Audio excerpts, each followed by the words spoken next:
Imagine this. You're talking to someone in English, everything is going smoothly, and then suddenly they ask you a very simple question. And your brain just freezes. Exactly. You know the words, you know the grammar, but somehow in that moment, your mind goes completely blank. That is honestly one of the most frustrating feelings ever. It really is. And that's why today's episode from Talk Easy Daily is going to be different. We're not just going to explain English, we're going to test your English in a real conversation style. So while you're watching, you can pause, think about your answer, and see if you would respond naturally. And some of these questions may look easy at first, but don't get too comfortable, because later in this episode, we're going to challenge you with situations that native speakers deal with every day. We'll talk about introductions, daily habits, opinions, travel, work, funny situations, awkward moments, and even those questions that make you stop and think for a second. So if you're ready, play along with us. And don't just listen passively. Answer the questions out loud. Yes, even if you're alone in your room. Especially if you're alone in your room. Because that's how you improve. You have to train your mouth, not just your ears. Exactly.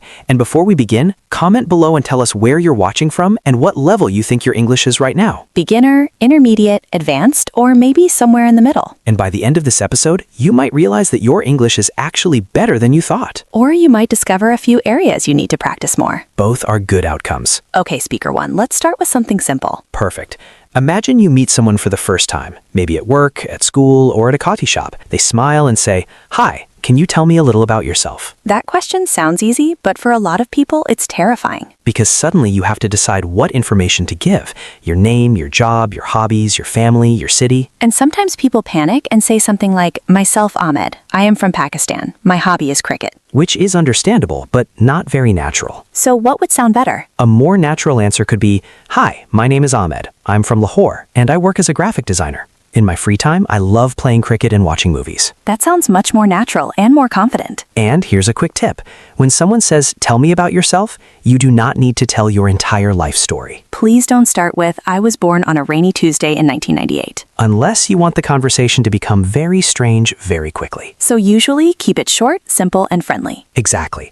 Name, where you're from, what you do, and maybe one interesting hobby. Okay, let's test the viewers right now. Good idea. Imagine I ask you, "Can you tell me a little about yourself?" What would you say? Pause the video for a moment and answer out loud. Seriously, do it. Don't skip this part, because speaking is where the real improvement happens. And if you feel nervous, that's normal. Even native speakers sometimes feel awkward talking about themselves. But the more you practice, the easier it gets. And in the next part, we're going to move from simple introductions to daily life questions that people hear all the time but still struggle to answer naturally. And one of those questions sounds incredibly easy, but most English learners answer it in a way that feels robotic. So stay with us, because that question is coming next. Here's the question. What do you usually do in your free time? It sounds so simple, but so many people answer it in a very unnatural way. Exactly. A lot of learners say things like, "I am watching TV," or "I play sometimes mobile." "I play sometimes mobile" is one of those sentences that everyone understands, but nobody really says. A more natural answer would be, "In my free time, I usually watch TV, play games on my phone, go for walks, or spend time with my friends." That sounds much more like real spoken English. And notice something important. Native speakers often give more than one activity. Right, because if you only say, "I watch TV," the conversation can die very quickly. Exactly. But if you say, "I usually watch TV, listen to music, and sometimes go out with friends," then the other person has more things they can ask about. They might ask, "What kind of music do you like?" Or "What TV shows do you watch?" And that's how conversations continue naturally. Okay, let's make this harder. I'm ready. Imagine someone asks you, "What do you usually do on weekends?" This is slightly different, because now you're talking about a specific time in your life. And this is where many learners forget to use words like usually, sometimes, often, and normally. Exactly. Those small words make your English sound much more natural. So instead of saying, "I stay home," you could say, "I usually stay home on weekends, but sometimes I go out with my family." Or, "I often meet my friends, watch movies, and relax after a busy week." And here's something interesting. People often connect weekend activities with emotions. That's true. They say things like, "I love weekends because I can finally rest." Or, "I usually feel tired after a long week, so I spend most of my weekend sleeping." And that makes your English sound more human, not just correct. Exactly. English is not only about grammar. It's about expressing feelings and personality. Let's test the viewers again. Good idea. What do you usually do on weekends? Pause for a moment and answer out loud. And don't just give one sentence. Try to speak for at least 20 or 30 seconds. That's a very important skill. Many learners can answer short questions, but they struggle to continue speaking. And that's because they stop too early. Exactly. If you want to sound fluent, you need to keep adding details. Like where you go, who you go with, why you enjoy it, and how it makes you feel. Let me give you an example. Go ahead. On weekends, I usually spend time with my family. We sometimes go to a restaurant or visit relatives. If I stay at home, I usually watch movies or read a book because weekdays are very stressful for me. That sounds smooth, natural, and much more interesting than just saying, I sleep. Although, to be fair, sleeping is a very popular weekend activity. Especially on Sunday afternoons. Absolutely. Now let's move into one of the most common conversation topics in English. Food. Exactly, because no matter where you are in the world, people love talking about food. Someone might ask, what's your favorite food? And this is where learners often answer with only one word. Like pizza. Which is technically correct, but it doesn't help the conversation. A better answer would be, my favorite food is pizza because it's delicious and there are so many different kinds. I especially like spicy chicken pizza. That sounds much more natural, and here's a small trick. Whenever you answer a question, try to explain why. Yes, why do you like it? Why do you enjoy it? Why do you prefer it? Because the word because is your best friend in conversation. That is such a useful tip. For example, instead of saying, I like tea, you can say, I like tea because it helps me relax. Or I prefer coffee because it gives me energy in the morning. Those small extra details make a huge difference. Okay, let's do a quick challenge. Let's hear it. Tea or coffee? Coffee. Really? I thought you were a tea person. I like tea too, but coffee helps me wake up. See, that's exactly what we mean. You gave a reason. And now you tell us, tea or coffee? Pause the video and answer out loud. And don't forget to explain why. Also, write your answer in the comments because this debate can become very serious. Very serious. Some people act like choosing tea or coffee is choosing a football team. Exactly. People become strangely emotional about it. Now let's talk about travel, because this is another topic that appears in so many conversations. Someone may ask, have you ever traveled to another country? This is a great question because it gives you different ways to answer. If the answer is yes, you can talk about where you went and what happened. For example, yes, I traveled to Turkey last year with my family. I loved the food, the culture, and the beautiful places. And if the answer is no, You can still continue the conversation. You can say, no, I haven't traveled to another country yet, but I'd love to visit Japan someday. that word yet is very useful. Yes, because it shows that maybe you want to do it in the future. And suddenly, the conversation becomes more positive. Exactly. Instead of sounding like something is missing, you sound hopeful. Here's another question people often ask. Where would you like to travel in the future? That's a fun question because it lets you dream a little. And people love hearing dream answers. Someone might say, I'd love to visit Switzerland because the mountains are beautiful. Or, I want to go to South Korea because I love Korean food and music. And if you want to sound even more natural, you can add what you would do there. Like, I'd love to visit Italy because I want to eat real Italian pizza and see famous places like Rome and Venice. That sounds much more alive. Let's test everyone again. Okay, If you could travel anywhere in the world next month, where would you go? pause the video and answer. And remember, don't just say the country name. Explain why you want to go there and what you would do. And if you're enjoying this conversation practice so far, make sure you like the video and subscribe to Talk Easy Daily. Because we are not stopping here. No, in the next section, we're going to move into opinion questions. And those are much harder because there is no perfect answer. You have to think quickly, explain your ideas, and sometimes even defend your opinion. And one of the next questions is something almost everyone has an opinion about. Money. That's right. And trust me, the way people answer that question can tell you a lot about their personality. Here's a question that can create a very interesting conversation. Do you think money can buy happiness? Oh, that is dangerous. Very dangerous. Because if you ask 10 people this question, you will probably get 10 completely different answers. Exactly. Some people say yes, some people say no, and some people say, well, maybe a little. Honestly, I think money can make life easier, but I'm not sure it can make someone truly happy. That's a very natural answer because it's balanced. Right, because if you have enough money, you can pay your bills, travel, help your family, and feel less stress. But at the same time, money cannot automatically give you real friendships, love, or peace of mind. And that's why opinion questions are so interesting. There isn't one perfect answer. Exactly. What matters is how clearly you explain your opinion. So instead of saying only, no, money cannot buy happiness, you can say, I think money can make life more comfortable, but I don't think it can buy true happiness because happiness also comes from relationships and good experiences. That sounds much more natural and more thoughtful. And here is an important trick for opinion questions. Use phrases like I think, I believe, in my opinion, or personally. Because those phrases make your answer sound softer and more natural. For example, personally, I think people spend too much time on social media. Or, in my opinion, learning English is one of the best skills you can have. That sounds so much better than speaking like every sentence is a fact. Exactly. And here's another common opinion question. Do you prefer city life or village life?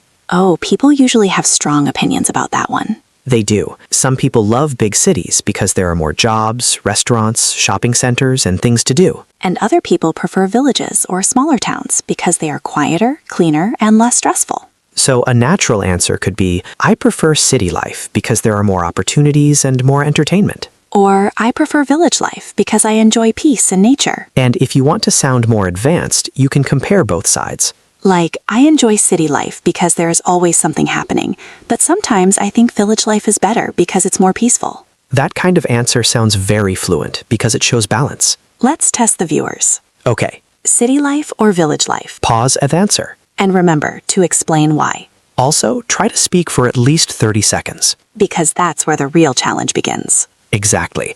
Short answers are easy. Long answers are where fluency grows. Here's another question that people love asking. What would you do if you suddenly became rich? That's a fun one because it mixes imagination with real language practice. And people's answers are always so different. Some people say, I would buy a big house. Others say, I would travel around the world. And some people say, I would sleep for a year. Honestly, that answer feels very realistic. A more natural answer could be, if I suddenly became rich, I would help my family, buy a comfortable house, and travel to different countries. And if you want to sound even better, you can add details. Like, I would probably start a business or support a charity. That gives your answer more personality. Exactly. And personality is very important in conversations. Because people do not only remember your English, they remember your ideas. That is such an important point. Now let's move to another common topic, technology. Because almost everyone talks about phones, apps, social media, and the internet. Here's a question people often ask. Do you think people spend too much time on their phones?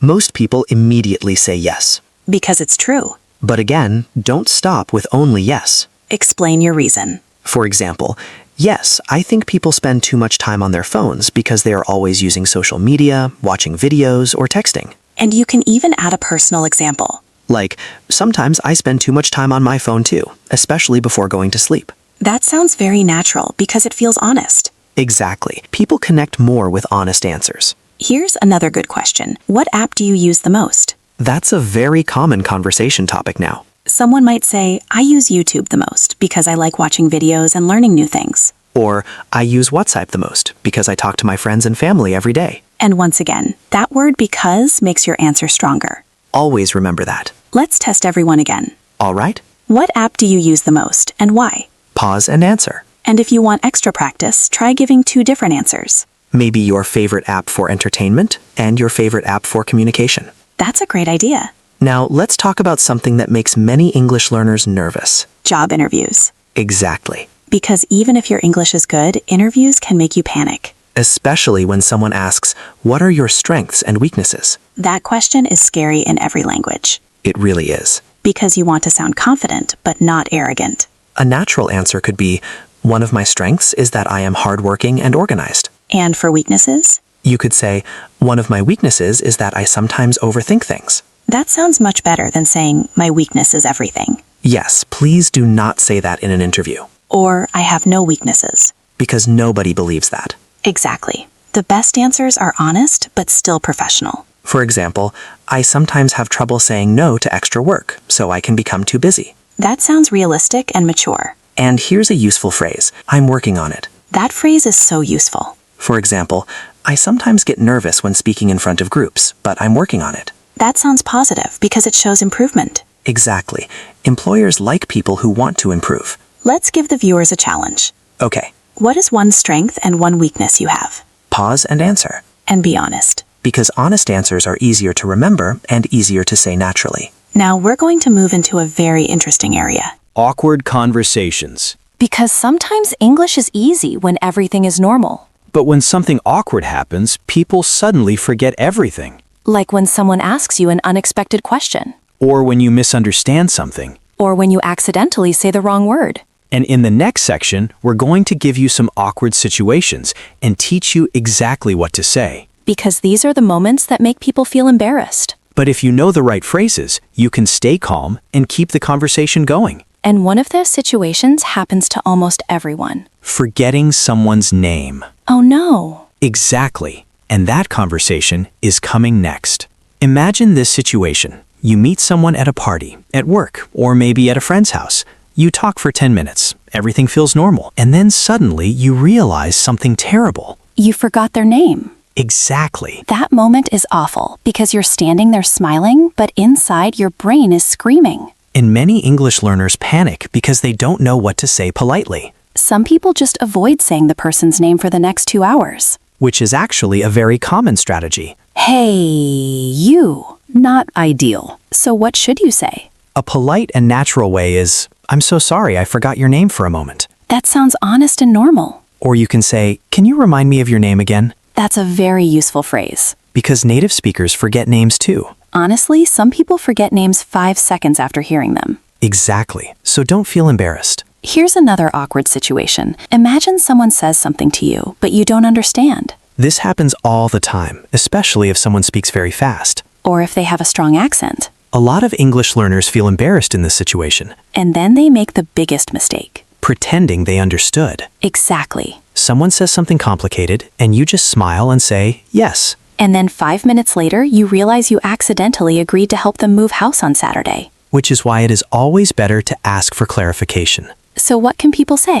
You can say, "Sorry, could you repeat that?" Or, sorry, I didn't catch that. That phrase is very common in spoken English. I didn't catch that sounds much more natural than I did not understand your talking.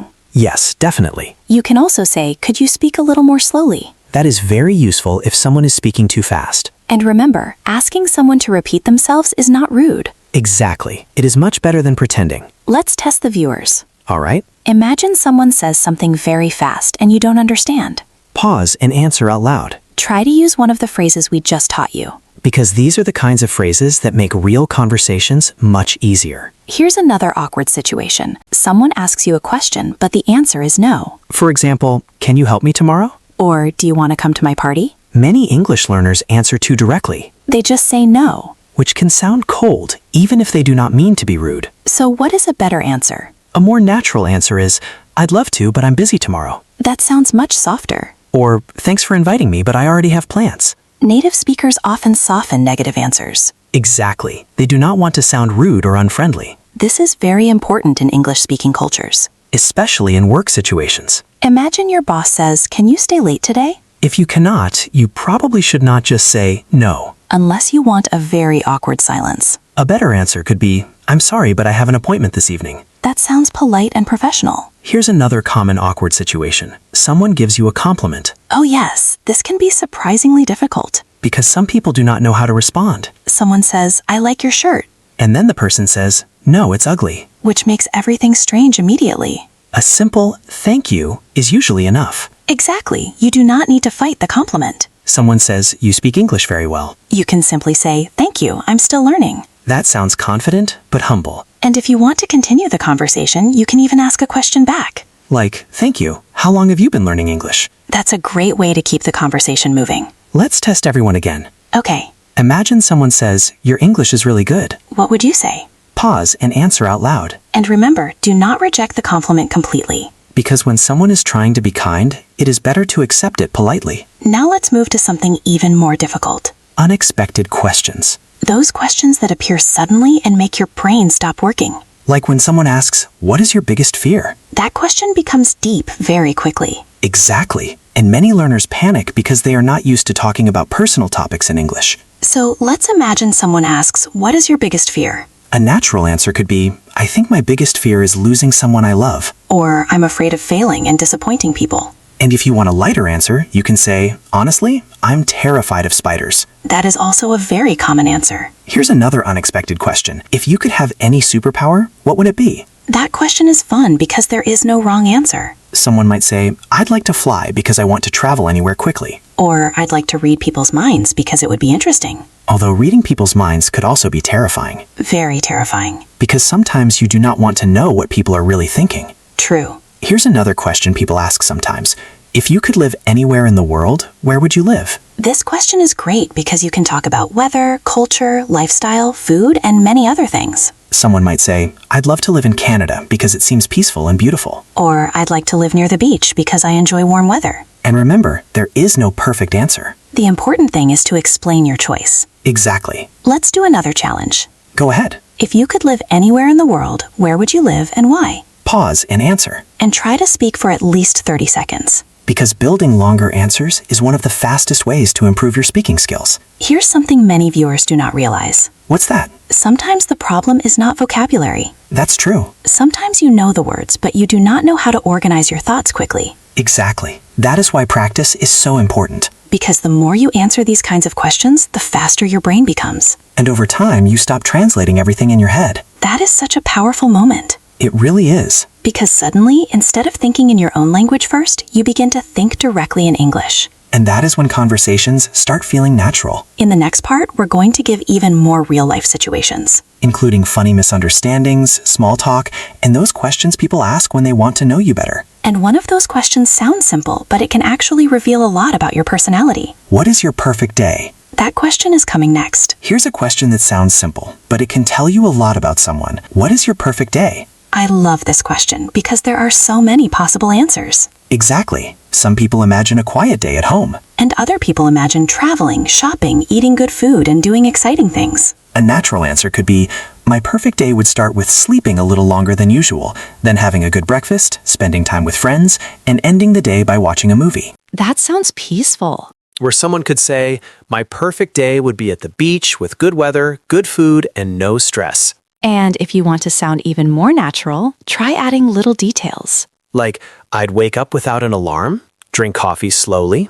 listen to music, and spend the whole day relaxing. That sounds amazing. It really does. Let's test everyone watching. Okay? What is your perfect day? Pause and answer out loud. And remember, don't just list activities. Explain what makes that day special for you. Because when you add emotions, your answer becomes more interesting. Exactly. Words like relaxing, exciting, peaceful, fun, and stressful help you express yourself better. Here's another question people often ask when they want to know you better. What kind of person are you? That question can feel difficult because it's very personal. And many people do not know how to describe themselves. A simple way is to think about personality adjectives. Like friendly, shy, hardworking, funny, calm, creative, organized, or talkative. So a natural answer could be, I think I'm a friendly and calm person, but I can be a little shy when I meet new people. That sounds very natural because it includes both a positive side and an honest side. Exactly. Perfect answers do not always sound real. People trust answers that feel honest. For example, I'm usually very organized, but sometimes I overthink things. That sounds much more human than saying, I am perfect. Because nobody is perfect. Very true. Here's another common conversation question. What makes you laugh? I like this one because it's fun. Some people say funny movies. Others say memes, jokes, or funny friends. A natural answer could be, funny videos and memes usually make me laugh. Or, I laugh a lot when I spend time with my friends because they always say ridiculous things. And if you want to make your answer stronger, you can tell a tiny story. Like, one of my friends is always making jokes at the wrong moment, and it makes everyone laugh. Stories make conversations much more memorable. Here's another interesting question. What do you do when you feel stressed? That is a very useful question because it comes up often in real conversations. Some people say they listen to music. Others say they go for a walk, watch movies, sleep, or talk to friends. A natural answer could be, when I feel stressed, I usually listen to music or spend some time alone. Or, I like going for a walk because it helps me clear my mind. That phrase, clear my mind, is very useful. Yes, because it sounds natural and native. Here's another phrase people use a lot. Take a break. Exactly. For example, when I'm stressed, I take a short break and relax. Let's test the viewers again. All right? What do you usually do when you feel stressed? Pause and answer. And try to explain why it helps you. Because longer answers create stronger speaking skills. Now let's talk about misunderstandings. Because misunderstandings happen in every language. Especially when you hear a word incorrectly. Imagine someone says, I'm going to the bank. But you hear beach. Suddenly you think they're going swimming. And then you say, wow, don't forget your towel. And they look at you like you are completely crazy. Misunderstandings like this happen all the time. That's why it's important to ask questions if you are not sure. You can say, sorry, did you say bank or beach? That is a very useful phrase. Because it shows that you want to understand correctly. Here's another common misunderstanding. Someone asks, how long have you been studying English? And the learner answers, yes. Because they heard, do you study English? That happens more often than people think. And this is why listening practice is so important. Exactly. Sometimes the hardest part of English is not speaking, It is understanding what other people are saying, especially when they speak quickly. or when they connect words together. Native speakers do that all the time. For example, instead of saying, what are you going to do? Very clearly, they often say, what you going to do? Which can sound impossible to understand at first. But the more you listen, the more familiar these patterns become. And eventually, you stop hearing separate words. You start hearing complete phrases. That is such an important stage in language learning. It really is. Here's another common small talk question people ask all the time. What did you do yesterday? This is a great question because it helps you practice the past tense. And many learners make mistakes because they switch between present tense and past tense. Exactly. They say things like, yesterday I go to the market and buy some food. But a more natural answer would be, yesterday I went to the market and bought some food. Or, yesterday I stayed at home because I was tired. Here's a useful tip. When talking about the past, words like yesterday, last week, this morning, and 2 days ago are very important. Because they help your brain know that you should use past tense verbs. Let's test everyone. Okay? What did you do yesterday? Pause and answer. And try to use at least 3 past tense verbs. For example, went, watched, ate, studied, called, visited, or slept. And if you make mistakes, don't worry. Because mistakes are part of learning. Exactly. Nobody becomes fluent without making hundreds of mistakes first. In fact, mistakes can be useful. Because they show you what you need to improve. And one of the biggest mistakes learners make is being too afraid to speak. That is so true. Some people wait until their English is perfect before they start having conversations. But if you wait for perfect English, you might wait forever. Exactly. Real improvement happens when you speak, even when you make mistakes. Because confidence grows through action. And the more you practice, the more natural English becomes. In the next part, we're going to go even deeper. We'll talk about confidence, thinking in English, common speaking habits, and the secret reasons some people improve much faster than others. And if you've stayed with us this far, you're already doing something that many learners never do. You're actively training your speaking skills. And that can completely change your English in the future. Let's talk about something that almost every English learner struggles with. Confidence. Exactly, because sometimes your English is actually much better than you think, but fear makes you speak less. That is so true.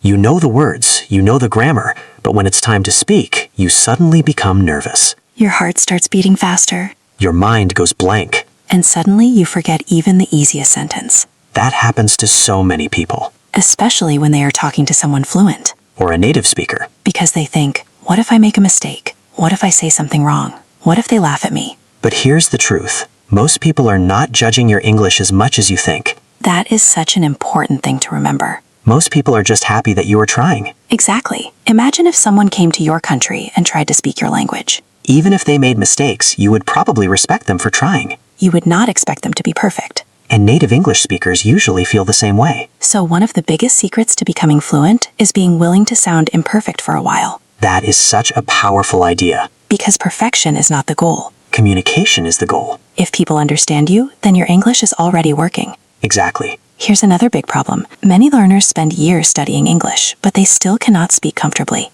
And usually the reason is very simple. They study too much and speak too little. Exactly. They watch videos, read grammar books, and memorize vocabulary. But they almost never practice real conversations. And speaking is a skill. Just like driving, cooking, or playing football. You cannot become good at speaking only by reading about it. You have to actually do it. That's why episodes like this are so important. Because we are forcing you to think, respond, and practice in real time. And every time you answer one of these questions out loud, you are training your brain. You are teaching your mouth how to move faster. You are teaching yourself to think in English. And that is one of the biggest goals in language learning. Thinking in English changes everything. Because when you stop translating every sentence from your own language, speaking becomes much faster. Let's talk about that for a second. Yes, because many learners still translate everything in their heads. Someone asks, "What did you do yesterday?" First, you think of the answer in your own language. Then you translate it word by word into English. Then you check the grammar. Then you finally say the sentence. And by that time, the conversation has already moved on. Exactly. So how can people start thinking in English? One simple method is to describe small things around you in English. Like what? For example, if you are sitting in your room, you can think, "I'm sitting on my bed. My phone is next to me. The weather is hot today. I need to drink some water." That sounds so simple, but it's actually very powerful. Because you are teaching your brain to create English sentences naturally. Another good habit is talking to yourself in English. Yes, I know that sounds strange, it does sound strange. but it really works. You can talk to yourself while cooking, cleaning, walking, or driving. You can say things like, "Now I'm making coffee. I forgot to buy milk. I need to call my friend later." Those small daily sentences help you become faster and more comfortable. And the best part is that you can practice anytime. Exactly. You do not need a classroom. You do not need expensive courses. You just need consistency. Here's another important point. Some people improve faster than others, and many learners think it's because those people are naturally talented. But that is not usually true. Most fast learners simply practice more often. They make English part of their daily life. They listen to English music. They watch English videos. They read English comments online. They speak English whenever possible. And little by little, English becomes normal for them. That is such an important word. Normal. Exactly. Because if English only exists in your textbook, it will always feel difficult. But if English becomes part of your daily routine, it starts feeling natural. Here's a quick challenge for everyone watching. Okay? Think about your daily routine. From the moment you wake up until the moment you sleep. Now ask yourself, how much English is in my day? Maybe only 10 minutes? Maybe even less. But imagine what would happen if you added 30 more minutes every day. 30 minutes of listening, speaking, reading, or thinking in English. That may not sound like much, But over 1 year, that becomes hundreds of extra hours. and that can completely change your level. Here's another thing many learners do. What's that? They compare themselves to other people too much. That is such a dangerous habit. They see someone speaking fluently and think, "I'm terrible." But they do not know how long that person has been learning. Maybe that person has practiced every day for 5 years. Maybe they lived in another country. Maybe they started learning as a child. Comparing your beginning to someone else's middle is not fair. Exactly. The only person you should compare yourself to is the person you were 6 months ago. That is a great way to think about it.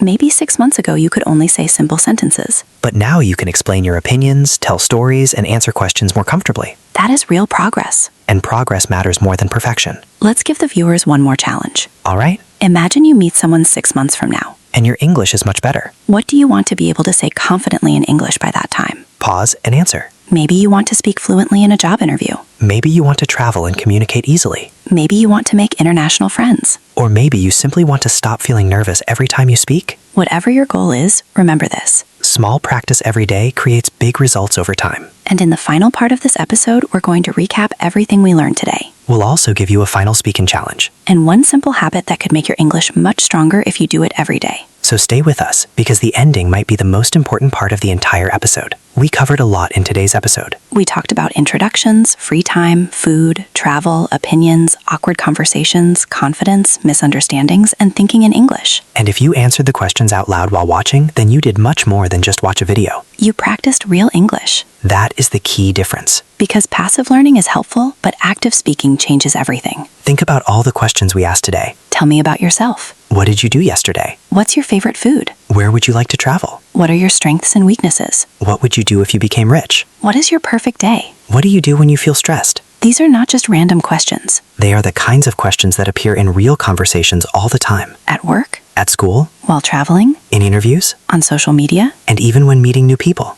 So if you can answer these questions comfortably, your confidence in English will become much stronger. And remember, do not focus too much on being perfect. Focus on being clear. Focus on speaking more often. Focus on improving little by little. Because fluency is not something that happens in one day. It happens through small daily habits. 10 minutes here, 20 minutes there. one conversation, One video. one new phrase. One small improvement. And over time, those little steps become something big. Here's your final speaking challenge for today. Imagine you meet someone for the first time. They ask you 3 questions. Tell me about yourself. What do you enjoy doing in your free time? What is one dream you have for the future? Try answering all 3 questions together without stopping. Speak for at least 1 minute. And if you make mistakes, keep going. Because real conversations do not stop every time you make a small mistake. Native speakers make mistakes too. Everyone does. The difference is the confident speakers continue talking. That is such an important habit. Now here's one simple thing you can do every day to improve faster. Spend 5 minutes speaking English out loud every single day. You can answer questions, Describe your day. talk about your plans, Tell a story. or even talk to yourself in the mirror. It may feel strange at first. But after a few weeks, you will notice something incredible. Your sentences will come faster. You will hesitate less, You will feel more comfortable. and English will start feeling more natural. Before we finish, we want to hear from you.